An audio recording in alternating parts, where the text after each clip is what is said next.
Already બે વાવેતર પૂરા કરીને અને ઘરે થઈને હજી આપણે ત્રીજા દાણાનું વાવવા જવાનું છે. અને રાણાભાઈ જો સોયાબીન કાઢીને આવી ગયા છે. હા, એ સોયાબીન કાઢવા ગયા હતા.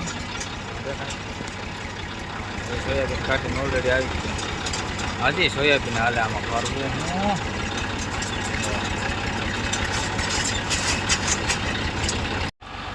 તો ઓલરેડી ગાઈસ આપણે પાછું ટ્રેક્ટર બદલાવી લીધું. જો આપણામાં દંતાર જોડાવી લીધો અને રાણાભાઈ જાય છે દાંતી હાંકવા. હાલો એ દાંતી હાંકતા હોય રાણાભાઈ. હાલો સોયાબીન કાઢીને આવતા રહીએ ને હવે દાંતીનું કામકાજ પૂરું કરતા હોય. 45 જોડાવી દીધું અને આપણે પાછા આપણા 41માં વર્ગી જઈએ. હાલો વાવેતર કરવા. હવે જવાનું છે આપણે મેથો વાવવા.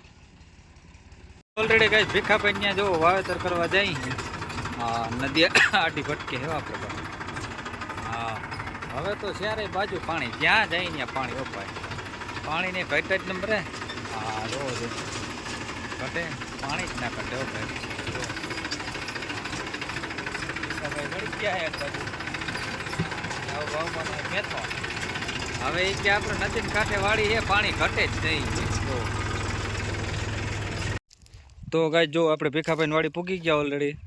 હા, મેથા બેથાના ખાના ભરાઈ ગયા કમ્પ્લીટ. જો ખાતર ને મેથાનું બે થઈ ગયું છે. ગામની નજીક વાડી છે. કોઈને મોટા વાડીયામાં જો ભજીયા કરવા હોય તો મેથો લઈ જાજો. 10 દિવસમાં તૈયાર થઈ જાય. 15 દિવસમાં ભજીયામાં પ્રોગ્રામ જે કરતા હોય ભીખાભાઈ વાડી આવી જાજો. જો માગોય મળે. હા, અહીંયા માર્ગ ને કાંઠે જ વાવે છે. હા, અને ધાણા ભાજી છે અહીંયા. બીટ છે. ઓલ ટોટલ એક આઈટમ મળી જાય પ્રોગ્રામ માટેની. હા, કોઈને પ્રોગ્રામ કરવો હોય તો અહીંથી લઈ જાજો કંઈ પણ વસ્તુ. મુરાઈ છે ને? હા, માગોય મળે. હા, લીલું લહણ છે. ડુંગળી ઉપડી ગઈ. ડુંગળી હતી 10 વીઘાની ભીખાભાઈ ને. ડુંગળી ઉપડી ગઈ ને ભીખાભાઈ ઉપડી ગયા.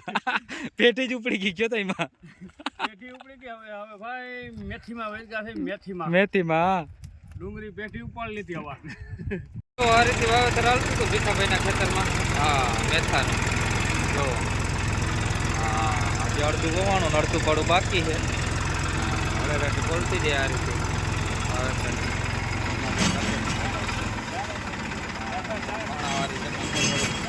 હળવે હળવે આપવું પડે. જો પાના અંતર ખપરાશ કરે છે.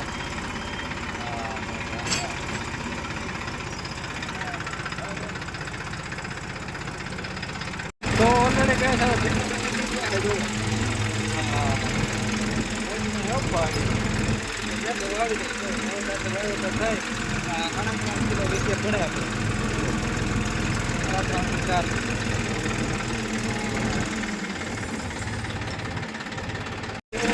પડાનો ડાર વધારે પડતો હતો તે ઉભી છે. પાણી રોડો પૂરો